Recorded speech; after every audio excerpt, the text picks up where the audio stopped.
We would want to understand from you basically the difference between age related trembling and Parkinson's. Because a lot of people confuse age related trembling with Parkinson's, and then people get scared, and then there is so much of misinformation. If you could throw some light on it. Yeah, very truly said that most of the people, because I am also specializing in this field of movement disorders as a part of specialized in functional neurosurgery, Mm-hmm. I come across this type of patients on regular basis, Mm-hmm. and this happens quite frequently that if somebody is having tremors, Mm-hmm. they come to us and they tell us, sir, मुझे Parkinson's हो गया है, मेरा हाथ कांप रहा है, मुझे पार्किंसंस का प्रॉब्लम है. Mm. So this is the commonest myth, commonest misunderstanding, commonest misinformation Okay. amongst general people. Okay.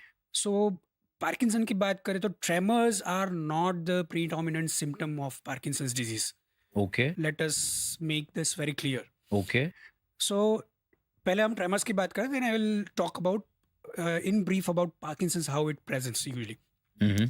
So tremors के बहुत सारे कॉजेस, बहुत सारे कारण होते हैं. Mm-hmm. Parkinson is one of the reasons, but Parkinson is not the commonest reason of tremor. Mm-hmm. So जो commonly हम tremors देखते हैं पेशेंट्स के अंदर, Mm-hmm. उसमें जो ज़्यादातर पाए जाते हैं वो है essential tremor. I will not go into the medical terminology और medical details as such, but वो उस प्रकार का कंपन है हाथों में, ट्रेमर्स है कि जिसमें कोई एक्टिविटी करते वक्त हाथों में कंपन आता है, सिंपल. Okay.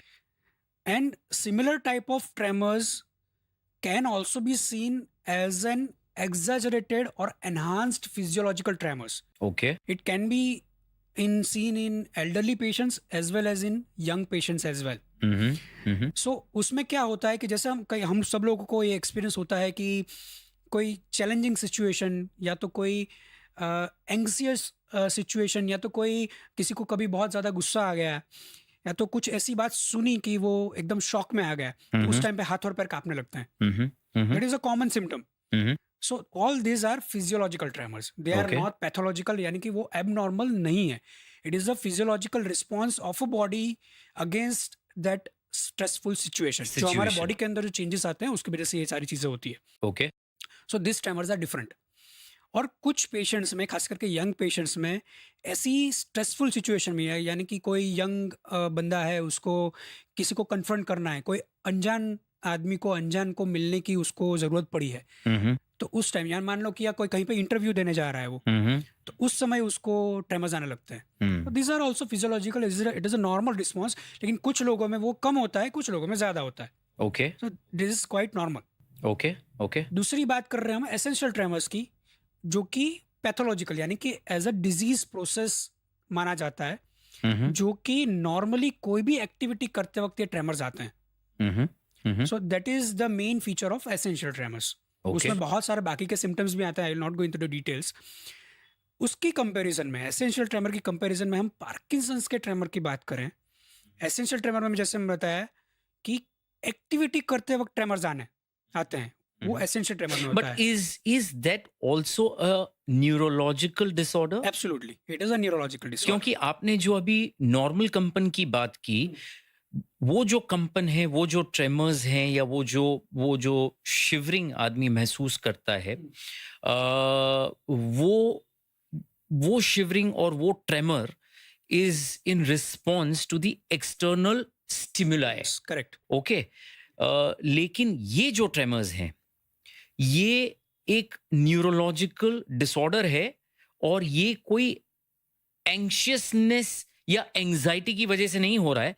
कोई भी एक्टिविटी जब वो आदमी करने जाता है तो उसे ये ट्रेमर्स या ट्रेमलिंग फील होती है. एग्जैक्टली. जैसे कोई किसी को लिखने की जरूरत पड़ रही है, साइन करने की जरूरत पड़ रही है, हाथ में स्पून पकड़ी है, चाय का कप पकड़ा है और पीने की कोशिश कर रहे हैं, और ट्रेमर्स आते हैं. Okay.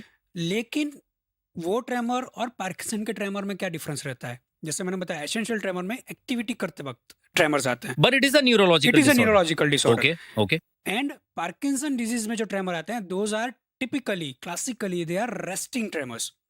So when somebody is not doing anything और हाथ ऐसे रखे हुए हैं, तो हाथ ऐसे हिलेंगे.